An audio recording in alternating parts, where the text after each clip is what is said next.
Good morning. In physics class, today your topic is Gauss theorem. In electrostatic, Gauss theorem gives the relation between the electric flux phi and the charge q for any closed surface.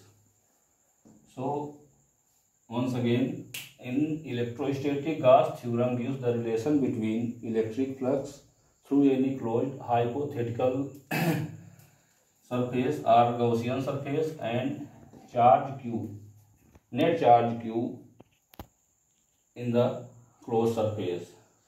Gauss theorem states that the electric flux phi is 1 upon epsilon 0 times the net charge enclosed the figure, enclosed the surface, or we can say that phi equal to 1 upon epsilon 0 q. This can also be written as E dot dA.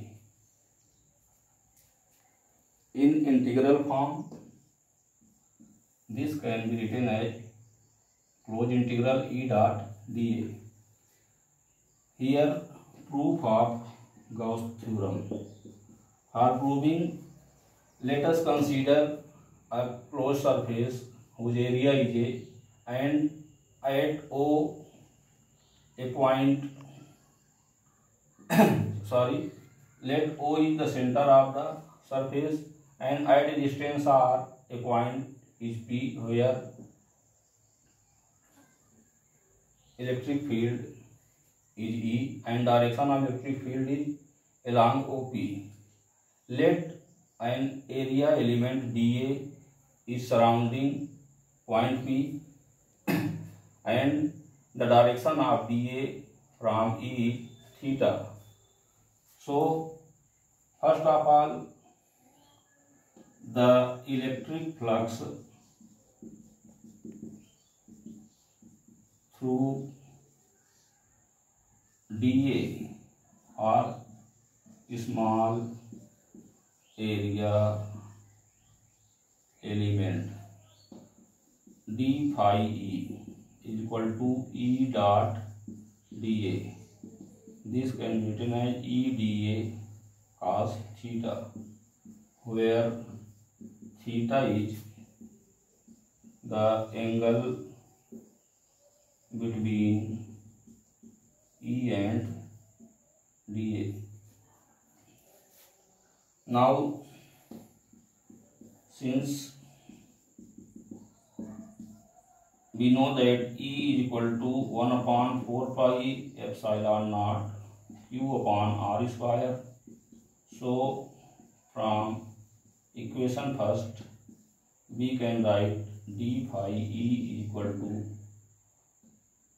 1 upon 4 pi epsilon naught q dA cos theta upon r square. But in the definition of side angle, we know that the angle subtended by an area element d omega is dA cos theta upon r square.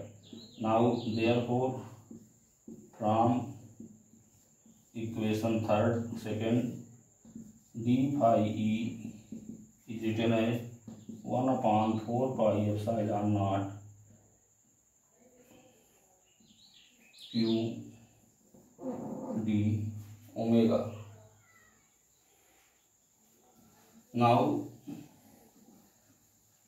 by the statement total electric flux, therefore total electric flux through the whole surface phi E is equal to closed integral d phi E. d phi E 1 upon 4 pi epsilon naught q d omega. From here q upon 4 pi epsilon naught, constant taken out, d omega.